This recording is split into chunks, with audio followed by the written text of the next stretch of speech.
Let me begin with a little history. I came to this country with 2 suitcases and a big dream to go to college and have an independent life. I arrived in Newark, New Jersey on a warm July day over 20 years ago, and that is how my journey into the United States started. A year later, after applying to Ivy League schools and not getting in for various reasons, I went back to what I swore I'd never be, a starving artist. And I abandoned my dream of becoming a lawyer.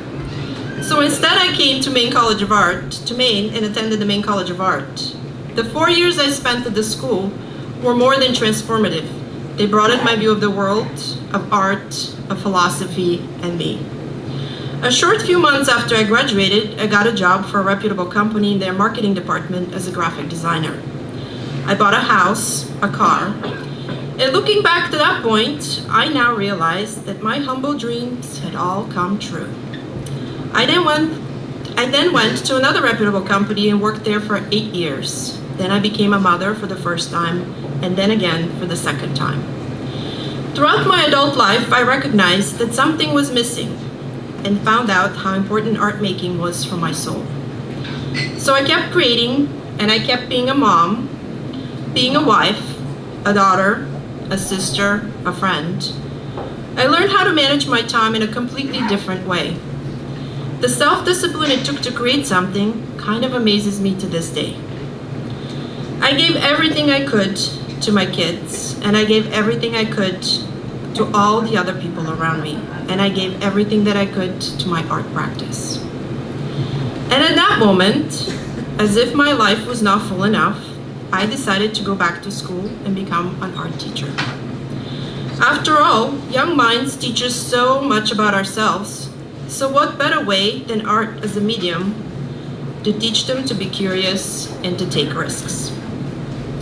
And here I am now, standing in front of you with some things I've learned about what it means to be an artist, a mother, a teacher, a friend, a wife, a daughter, a therapist, a sister. Oh, I can go on with all the hats I wear on a daily basis as a human. How does it all come together? Very quick question, right? How can one person be so many different things? Being a multifaceted human is not easy. It's like a Rubik's Cube. You get one color arranged, and then the others kind of get mixed until you find the formula of how it all aligns. Some weeks it's all organized, and others it's all scrambled. Being a mom has been empowering and exhausting all at once. It has shown me all the cracks in my psyche like nothing else in life. It has taught me how strong and how weak I am. It has taught me resilience and softness all at once. It's been full of many polarities and growth. What is it like to be an art teacher? It's a lot of giving. It's teaching and being taught all at the same time. It's also challenging in the world of instant gratification. Art is anything but instant, and it takes time and effort to be able to see the world through the eyes of an artist. One of my friends pointed out that teachers create the future. So true, but I would like to add that parents and teachers create the future together. So what are we creating? Looking forward, what kind of world are we teaching young people to have? I've come to that realization as a parent, and now I understand the importance of education even more. Being a daughter has made me realize what I learned from my parents and what I'm giving to my children. Should I continue on the same path? Should I take the best parts of what taught me the most and teach my children that? Absolutely. But along the way, I keep learning more about myself and what it means to be a parent. The friend, the therapist, the supporting shoulder I have given to my tribe of friends this past year completely turned on me in the most amazing way possible.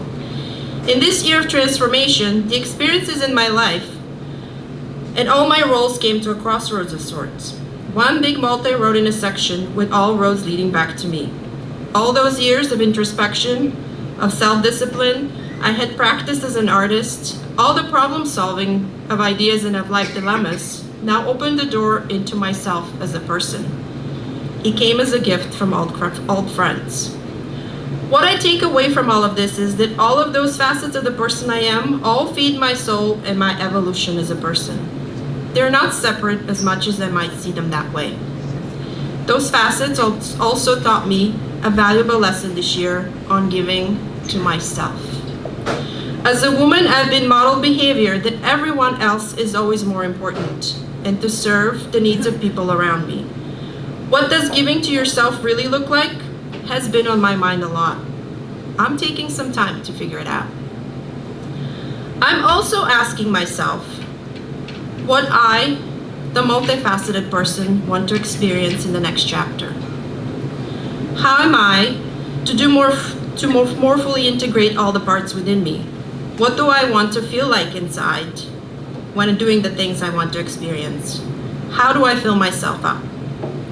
The artist, the mother, the teacher, the friend, the wife, the sister, they're all there. They all show me that all my facets are flexible and grow and shrink depending on my needs as a human. I'm going to leave you with a recent poem I wrote about love, the kind of love that transforms us from within.